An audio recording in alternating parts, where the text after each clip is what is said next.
It's so engaging and so fascinating in so many different ways, because there's the fact of just human nature and being interested in that, and people, and why do people behave the way they do, and some people are so radically different, and some people had the foresight to see what was coming, and other people were just partying too much and having too much of a good time. They couldn't see the wood for the trees, and some people didn't, some people are straight up corruption. Um, and and then also just an episode that we all lived through. I'm stunned at how a book about finances, that book's a very bloody interesting book, but how from that you can get a film like this that is so bloody good and funny, and you really feel as well. And I tell you, Adam McKay, he's just done a bloody incredible job with it. It's going to surprise so many people.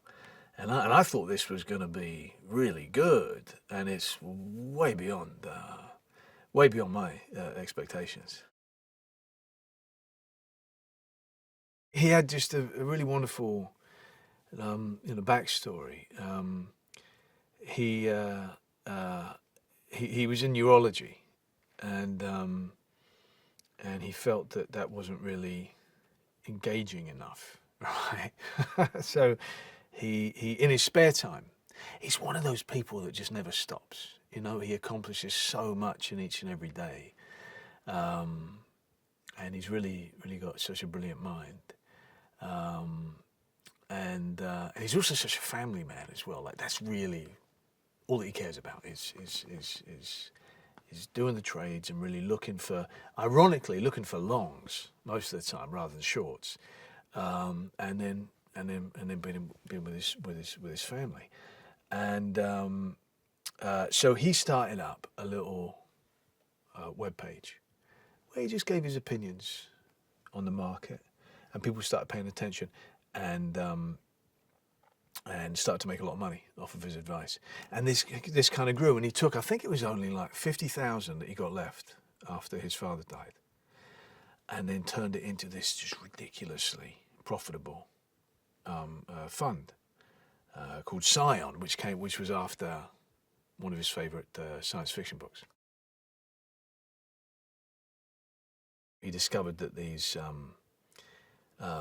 ratings were completely wrong. Was it fraud? Was it, as the movie posits the question, was it fraud or just complete stupidity?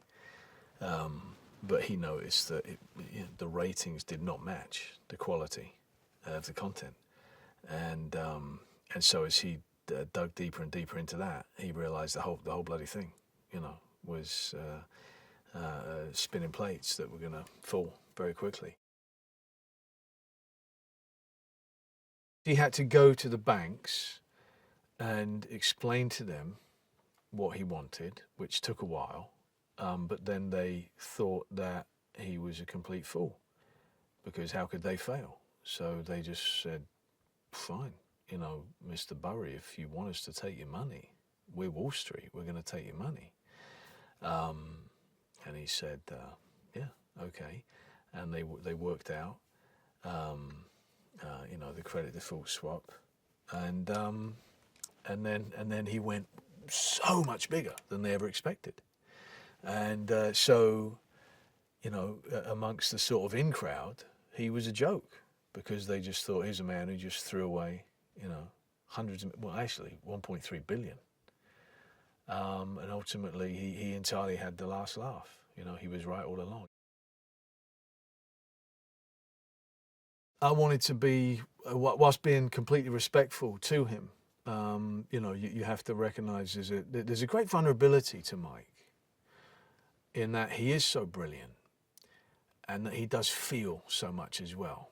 And it's so bloody charming when you're with him.